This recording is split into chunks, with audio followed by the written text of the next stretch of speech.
Welcome to This Explainer.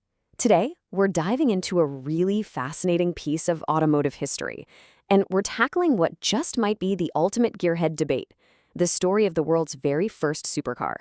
It's a question that sparked some seriously fierce arguments among car enthusiasts for decades. I mean, which car truly deserves the title of the world's first supercar? On one side of the ring, we've got a purebred German machine born directly from the absolute fires of racing, the Mercedes-Benz 300 SL. And on the other side, an emotional mid-engine Italian masterpiece built entirely in secret by a bunch of rebellious young engineers, the Lamborghini Miura. Okay, so let's set the stage by looking at what the word even means. The Cambridge Dictionary officially defines a supercar as a very fast car that is unusual or rare. Pretty straightforward, right?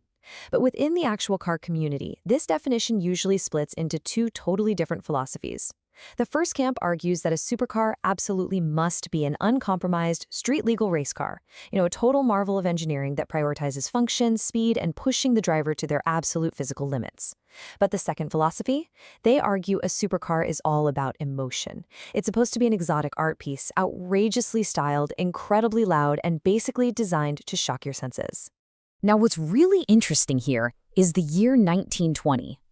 A lot of people, actually probably most people, think the word supercar was born during the swinging 60s, but that's a total misconception. The term was actually coined by a British newspaper way back in 1920 to describe the 6.7-liter Ensign 6, which is kind of hilarious by today's standards because the Ensign 6 had a whopping 39 horsepower. But hey, at the time, it was completely revolutionary. So, tracing this history, it would actually take decades from that first mention in 1920 before the vehicles we actually recognize as supercars came to life. In 1952, Mercedes-Benz was just dominating the track with their W94 race car, and that directly led to the 1954 debut of the 300 SL Gullwing. Then, about a decade later, the whole automotive world shifted again. In 1965, Lamborghini shocked everyone with a bare chassis, and by 1966, the completed Miura made its legendary debut. Let's look at Contender 1, the Mercedes-Benz 300 SL. So the letters SL actually stand for super light, which is German for super light. This road car was essentially a thinly veiled version of that highly successful 1952 W194 race car we just talked about, the one that swept the podium at Le Mans and the Nürburgring. Mercedes literally took that track DNA and built a 2,888-pound production car using an incredibly innovative yet super rigid tubular space frame. The sheer technological dominance of this machine in 1954 was just staggering. You know those iconic gullwing doors? Well, they weren't just for show. They were actually an absolute engineering necessity because that tubular space frame sat so high on the sides of the car, traditional doors simply wouldn't fit. Under the hood, Mercedes utilized the very first production direct fuel injection system. This fed a 3.0-liter inline-six engine that was canted over at almost 40 degrees, literally just to keep the hood line low and aerodynamic. The result of all this? A top speed of 260 kilometers per hour or 162 miles per hour. That made it the absolute fastest production car in the world at the time. No contest. And the absolute genius behind this was a Mercedes engineer named Rudolf Uhlenhaut. There's this legendary anecdote where the Formula One champion Juan Manuel Fangio was actually complaining that his car wasn't properly adjusted. So Uhlenhaut calmly gets up from his lunch, gets behind the wheel wearing a full suit and tie, and proceeds to drive the Nürburgring 3 seconds faster than the reigning world champion. I mean, what a boss move, right? Uhlenhaut basically proved right then and there that Mercedes engineering transcended the driver. So the crucial takeaway for the 300 SL is that it ticked all those modern supercar boxes first: outrageous styling, outrageous price, and outrageous performance. It was a race car for the road, and it made absolutely zero apologies for its flaws. The cabin got incredibly hot, and that mechanical fuel injection system, it was actually known to pump rogue gasoline into the oil, diluting it. And the only way to fix it was to drive the car incredibly hard to burn the fuel off. It was wild, it was unforgiving, and entirely uncompromising. It truly set the very first benchmark for what extreme road performance actually looked like. Now, let's move on to Contender 2, the Lamborghini Miura. The story of the Miura is literally a story of absolute youthful rebellion.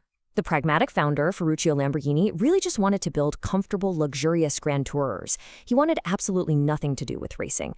But he had three brilliant 20-something engineers working for him, Giampaolo Dallara, Paolo Stanzani, and Bob Wallace. And they dreamed of competition. So, working late nights, completely in secret behind Ferruccio's back, they developed Project L105. This was a radical road car with a V12 engine mounted transversely behind the driver, heavily inspired by Formula One. When they finally showed it to Ferruccio, he agreed to let them display just the bare chassis at the 1965 Turin Motor Show. That steel skeleton weighed an astonishingly light 120 kilos. And what happened next basically changed automotive history forever.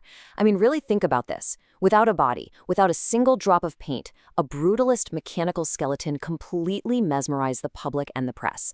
The world was utterly captivated by this bold, mid-engine architecture. But of course, it needed a face. Because of some scheduling conflicts with other design houses, Nuccio Bertone arrived at the very last minute to help. After examining the chassis, Bertone uttered this famous quote, promising a perfect shoe for that wonderful foot. His team, which included the legendary Marcello Gandini, worked feverishly over the Christmas holiday. They ended up giving the Miura its incredibly sensual wide hips and those iconic eyelash pop-up headlights just in the nick of time for the 1966 Geneva Motor Show. The specs on the Miura were just breathtaking, and they established an entirely new vehicle segment. That 3.9-liter V12 breathed through 4 Weber carburetors, churning out up to 380 horsepower. By placing that massive engine sideways, directly behind the driver, they created this perfectly balanced layout that could hit a top speed of 290 kilometers per hour, or 174 miles per hour. It ripped the fastest production car crown completely away and created the mid-engine template that nearly all supercars, from today's Ferraris right up to McLarens, still follow today. So let's bring them both into the courtroom, the ultimate supercar debate, head-to-head comparison. When you look at their historical impact, the 300 SL is undeniably the genesis. It arrived in 1954, which is a full 12 years before the Miura. It proved that you could put license plates on a purebred, lightweight racing machine and actually sell it to the public. However, the Miura, arriving in 1966, completely rewrote the rulebook. It wasn't just an evolution. It established the mid-engine exotic prototype.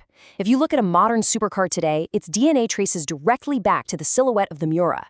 Let's look at how they actually achieved those world record speeds, because the engineering approaches couldn't be more different.